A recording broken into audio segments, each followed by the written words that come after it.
We're learning more tonight about why the jury in the Paul Manafort trial had so much trouble reaching verdicts on more than half of the counts against him. Correspondent Peter Ducey has the behind-the-scenes information from one of the jurors. For 16 days, 54-year-old Paula Duncan was juror 0302, filling a pair of marble notebooks with detailed observations of every argument.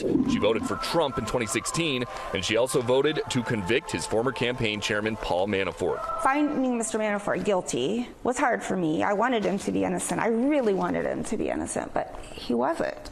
Guilty how much?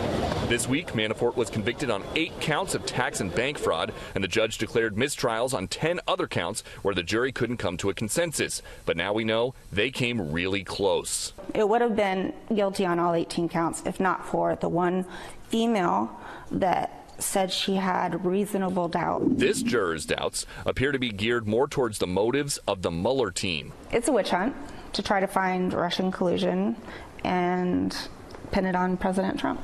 Duncan had a head-on view of the Mueller team from the jury box and says sometimes the prosecutors had heavy eyelids. A lot of times they looked bored, and other times they catnapped. Duncan sympathized with the defense team's argument that all these allegations could have been settled with an audit, but she contends Manafort was charged because he once worked for the president. He wouldn't have gotten caught if they weren't after President Trump.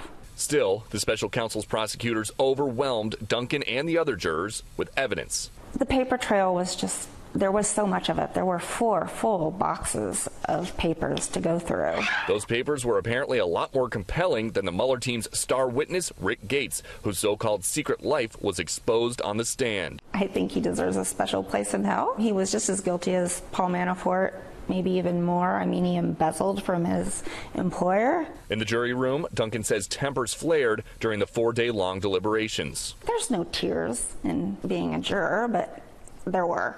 One juror mouthed off about the Manafort team, which led to sealed talks about a mistrial. Newly released transcripts reveal the judge learned that a mystery juror, quote, made it very clear that she didn't feel that the defense really had anything to offer upcoming in for the rest of the trial. The defense then pushed for a mistrial, arguing, quote, we would obviously not agree that that's a small thing when a juror in the middle of a trial or over a 4 or 5 day period, we have jurors making comments on the weakness of the defense. But Judge Ellis said, I see no earthly reason for a mistrial. Judge Ellis later kept the names of the jurors under seal, citing threats he'd received. But Duncan doesn't sense any danger. I'm not concerned. Had the verdict gone any other way, I might have been. One thing that hasn't changed, Paula Duncan's devotion to Trump, which was on display on her way to court. Every day when I drove, I had my Make America Great Again hat in the back seat, just as a reminder. Judge Ellis said that publicly sharing details of deliberations could cause injury to the deliberative process, but he told jurors they could do whatever they want. And Paula Duncan insists that she did what she was told and always kept an open mind, even though she did have a Make America Great Again hat in the parking garage here at the courthouse. Brett? Peter Ducey outside the courthouse tonight. Peter, thank you.